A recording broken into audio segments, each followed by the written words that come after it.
The city of Lund in southern Sweden dates back to medieval times. Over the centuries, it's witnessed plenty of change, but now there's a whole new sort of evolution going on. I'm here to meet some of the thousands of people in the country who are adapting their own bodies, who are inserting microchips under their skin.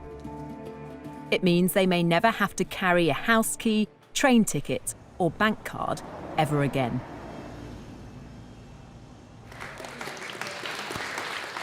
This is a microchipping party. Hannah's getting an electronic chip implanted into her hand. She believes one day we'll all be chipped like her. So congratulations, Hannah. Thank you. You've been chipped? Yes, I have. How does it feel? It feels good. I'm excited to see what I'll be able to do now. Can I touch it? Yeah, you can feel it there. I feel like this is the future. It's the next big thing that's gonna happen. Happy cyborg birthday. Happy cyborg birthday to you. Thank you. Congratulations. But is this sci-fi fantasy or practicality? I want to know why anyone would want to do this. For this teenager, microchips, it seems, are in her DNA. Felicia is my daughter and I'm the father. So you're a microchip family? We will become one now today. Magnus and his daughter Felicia have come here together tonight because they believe this is the future. You're going to have an upgraded dad. Yeah. As they say, it was good being a human, but being a cyborg is better. Didn't feel a thing. It's a quick, simple procedure with potentially huge significance. So you're officially part machine. How does it feel? This is awesome. How cool is that? Good job. Do you think in a few years' time, in a decade perhaps, we'll all have things like this? Yes, of course. I really do think. For around £130, anyone can get a tiny microchip like this inserted just beneath the skin in their hands. I can't help feeling a bit squeamish about it, but maybe I'm just behind the times.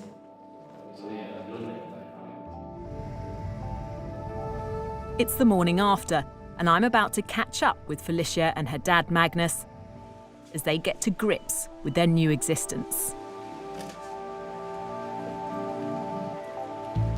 So when you woke up this morning, was it the first thing that came to your mind? How did you feel? I felt a little bit strange because now I'm a cyborg and it feels pretty cool. The chips in their hands use near-field communication, the same technology that allows you to pay with a contactless credit card. They can be read by a device like a smartphone. So here I've stored my business card on my phone with my details, phone number, email address, other stuff, blood group even. So what's the benefit of that? When I get customers or suppliers at work, they ask for my business card and I say, scan me. Aren't there risks involved in that as well? Couldn't somebody pass you by and take all that Scan me. information? Yes, it is in theory possible, but you have to be really, really close. But the main thing I think is that I choose myself what I want to store on this chip. The people I've met so far don't seem to have any concerns about blurring the lines between man and machine.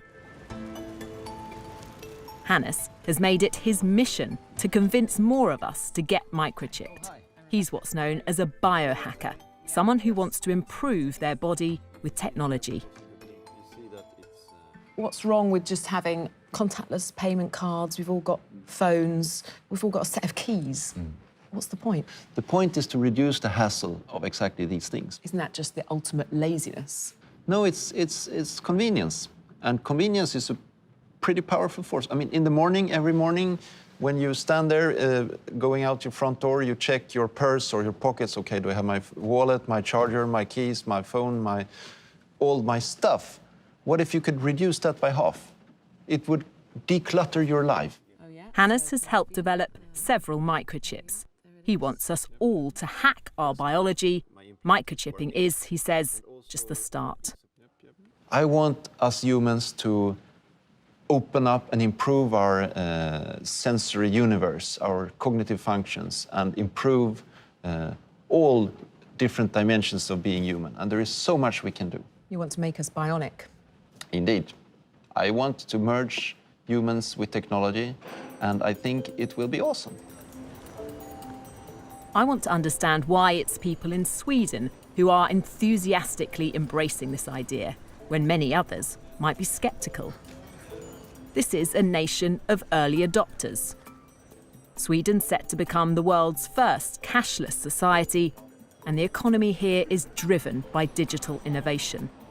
This national rail company has taken microchipping on board, with 2,500 passengers signing up to use their chip instead of a paper ticket. I've come to the capital, Stockholm, the epicenter of this tech revolution. At this shared office, hundreds of the workers have been microchipped, so no need for a security pass to get in. Per has had his chip for 3 years. So I take my chip and open the door. It means he can buy a drink without cash or a card. But for him, it's about much more than practicality. Do you enjoy being one of the first, being a pioneer of this technology? Absolutely. A whole bunch of questions come up. Like, is this ethical? Do we want to have that? Or will we be sort of a nation of cyborgs in the future? And what will happen? So a lot of sort of really interesting discussions come out from, talking about the chip. It triggers an ethical debate. Yes. For critics, the biggest future concern is over data protection. As the amount and type of information we store on microchips becomes more advanced, so do the security risks. Ben Libberton, a British scientist working in Sweden, wants to know who will have access to the data stored inside and what they could do with it. So I have the information in my chip now. That's basically just me. If I don't use it for anything, then no one can really get any data on me. But then if I start to use it at work, then work knows when I've interacted with something at work. If I then go to the canteen people know exactly what I've interacted with there. So the wider spread it becomes and the more that we can interact with different things, then our data is being kind of shared and incorporated in lots of different places. The nightmare situation in that case would then be that someone else has access to my health data, and that one day I get a letter through the door that's like an increase in my health insurance premium before I know that there's any problem with my own health. So I think we have to be cautious now in the very early stages to make sure that we're actually controlling how the information is being shared. For now, it seems to me, what the chips can actually do is fairly limited. But the people I've spoken to are convinced that this technology will, one day, change the way we live.